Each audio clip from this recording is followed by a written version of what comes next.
cette jeune fille a été vendue à un homme, mais ce qu'elle a découvert dans sa maison dépasse l'horreur. Ayana avait 12 ans le jour où elle cessa d'être une enfant. Le soleil tapait fort ce matin-là sur les toits rouillés du quartier, mais dans sa poitrine, c'était la tempête. Assise sur un vieux tabouret en bois, elle regardait sa mère peigner ses cheveux avec une précision presque douloureuse. Il n'y avait pas d'amour dans les gestes de sa mère, seulement de l'attention. Les doigts tremblaient, les lèvres restaient closes. Ayana ne pleurait pas parce qu'elle était forte, mais parce qu'elle n'arrivait plus à ressentir quoi que ce soit. « Tu dois le faire, Ayana. C'est la seule façon de sauver ton frère » avait dit sa mère la veille, la voix tremblante. Elle n'avait pas crié, elle n'avait pas supplié, elle avait juste regardé sa fille comme on regarde un soldat avant une bataille. Ayana allait épouser Elliot Langston, un homme de 70 ans, venu d'Amérique. Il n'avait pas de famille, pas d'accent marqué, et portait toujours des gants en cuir, même sous le soleil brûlant. Personne ne savait vraiment ce qu'il faisait ici, dans ce petit village sénégalais. Mais il avait l'argent, et il avait proposé un marché, une somme importante en échange de la main d'Ayana.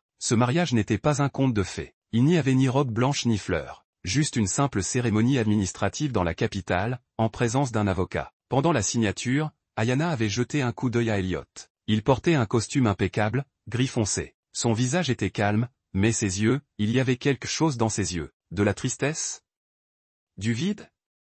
Elle n'arrivait pas à le lire. Et puis, un détail la frappa. Il n'avait même pas osé lui toucher la main. Le soir même, elle monta dans une grande voiture noire aux vitres teintées. Sa mère ne pleura pas. Elle détourna simplement les yeux. « Je reviendrai bientôt », se dit Ayana, pour se rassurer. Mais dans le fond, elle savait que ce bientôt n'existait pas. La maison d'Elliot se trouvait en périphérie de la ville, derrière de hauts murs et un portail électrique. Tout était silencieux, propre, froid, comme un hôpital abandonné. Une femme silencieuse, probablement la domestique, l'accueillit et la guida jusqu'à une chambre. Immense, trop luxueuse pour elle. Un lit à baldaquin, des rideaux épais, une odeur de lavande et de renfermé. Elliot entra dans la pièce peu après. « Tu es chez toi ici, Ayana. Tu peux aller où tu veux, sauf… » Il désigna une porte au fond du couloir. « Sauf cette pièce-là. C'est interdit. Pour ta sécurité. » Il ne dit rien de plus. Pas de menace. Pas de sourire. Et puis il s'éloigna. Les jours passèrent. Étrangement, Elliot ne tenta jamais de partager sa chambre. Il ne lui parlait presque pas. Il la saluait poliment,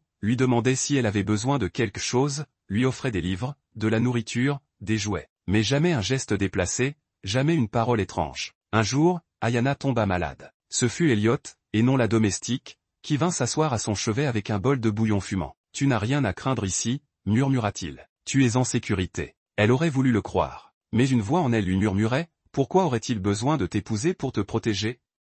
Une semaine plus tard, Ayana remarqua quelque chose. Chaque nuit, Elliot disparaissait de la maison pendant quelques heures. Elle entendait le grincement du portail. Elle regardait par la fenêtre, et sa voiture n'était plus là. Où allait-il?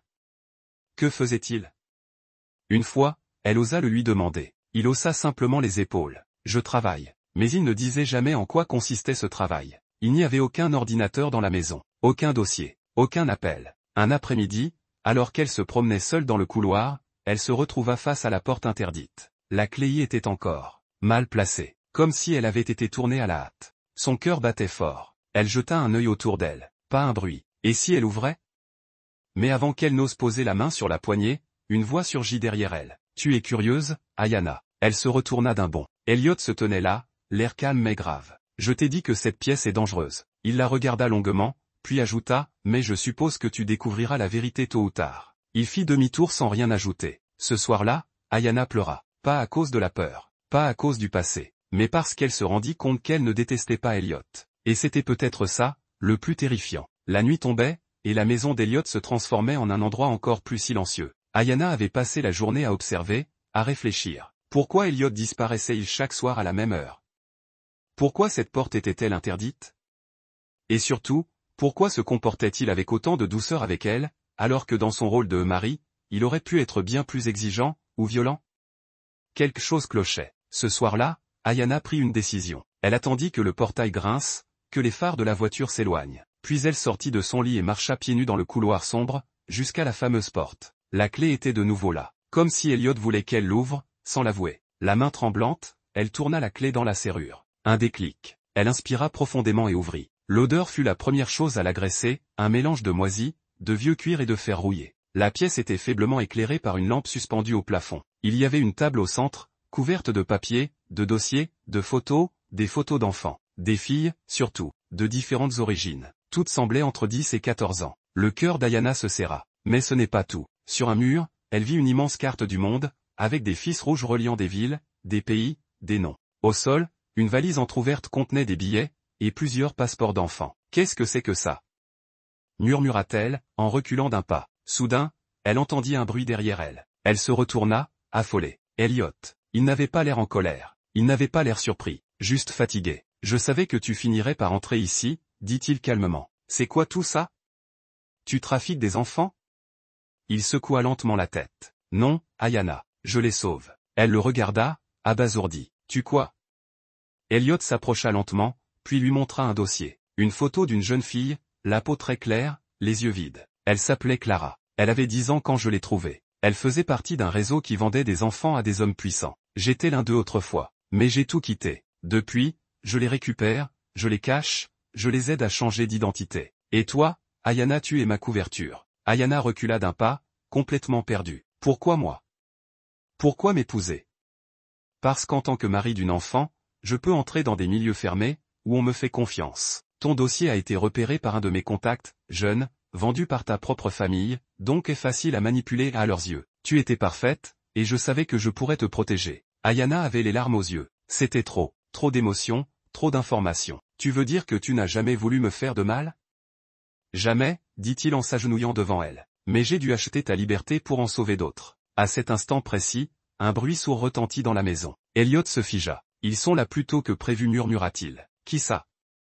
Il attrapa la valise, puis une clé USB cachée dans un faux livre. Un réseau que j'ai infiltré. Ils m'ont repéré. Et maintenant, ils veulent effacer les preuves. Ayana n'eut pas le temps de répondre. Elliot la prit par la main. Cours, ne te retourne pas, garde ça avec toi. Il lui tendit la clé USB.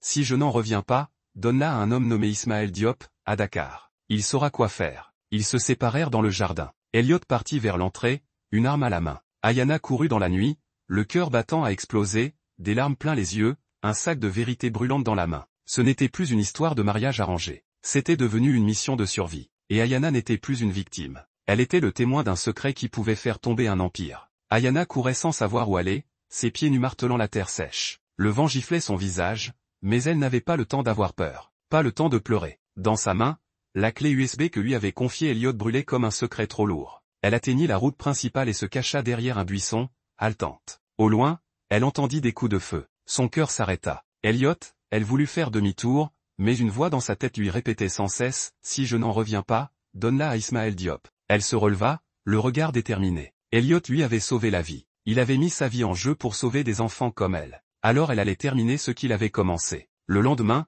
Ayana parvint à rejoindre un petit village frontalier. Affamée, épuisée, sale, elle frappa à la porte d'une femme qui la regarda longuement avant de lui tendre un bol d'eau. Ayana ne dit rien. Elle dormit 2 jours entiers. Quand elle se réveilla, elle ne dit que 4 mots à la femme, « Je dois aller à Dakar ». Grâce à l'aide de camionneurs, elle parvint à rejoindre la capitale. La ville était immense, bruyante, écrasante. Mais elle ne perdit pas son objectif, trouver Ismaël Diop. Elle visita commissariat, ONG, église jusqu'à ce qu'un vieil homme dans une mosquée l'arrête. « Tu cherches Ismaël?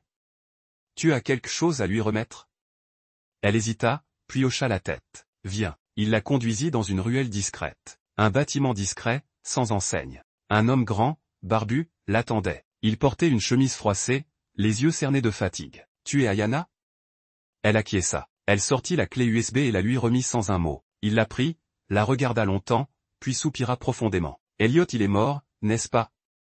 Elle ne répondit pas. Les larmes coulèrent enfin. Les jours suivants, Ayana fut cachée dans un petit appartement sécurisé. Ismaël travaillait jour et nuit avec une équipe d'informaticiens. La clé USB contenait des dizaines de noms, de lieux, de comptes bancaires. Un véritable empire de la traite humaine. « Grâce à toi, on va tous les faire tomber, » lui dit Ismaël. « Et tu ne seras plus jamais une victime. Tu es un témoin clé. Tu es notre force. » Mais le réseau ne tarda pas à riposter. Un jour, le refuge fut attaqué. Ayana s'échappa de justesse avec Ismaël. Ils changèrent de cachette plusieurs fois. Ayana changea d'apparence, apprit à se défendre, à observer, à survivre. Elle n'était plus la jeune fille timide qu'on avait vendue. Elle devenait une femme, une combattante. 3 mois plus tard, une conférence internationale fut organisée à Genève. Ayana y fut invitée comme témoin principal. Devant les caméras du monde entier, elle raconta son histoire, son mariage, la découverte de la pièce secrète, Elliot, et le sacrifice qu'il avait fait pour sauver d'autres vies. Son témoignage déclencha une vague d'arrestations dans plusieurs pays. Des juges, Des chefs d'entreprise, des policiers corrompus, tous liés au réseau. L'empire des ombres s'effondra. Quelques mois plus tard, Ayana retourna en Afrique. Elle créa une fondation en hommage à Elliot, pour aider les enfants victimes de la traite. Elle devint une figure de lutte, une survivante respectée. Mais parfois, le soir, seule, elle repensait à lui. À ce faux mari qui, sans le savoir, avait été le seul à vraiment la traiter avec respect. À cet homme qui avait fait semblant d'acheter une enfant, alors qu'en réalité, il achetait sa liberté. La morale de cette histoire est que, la vérité dérange, mais elle libère. Même dans un monde où le mal se cache derrière des sourires, il suffit d'un cœur courageux pour briser le cycle et rallumer la lumière. Si cette histoire t'a secoué autant que moi en la racontant, lâche un like, abonne-toi et partage-la à quelqu'un qui croit encore que les démons n'existent que dans les films.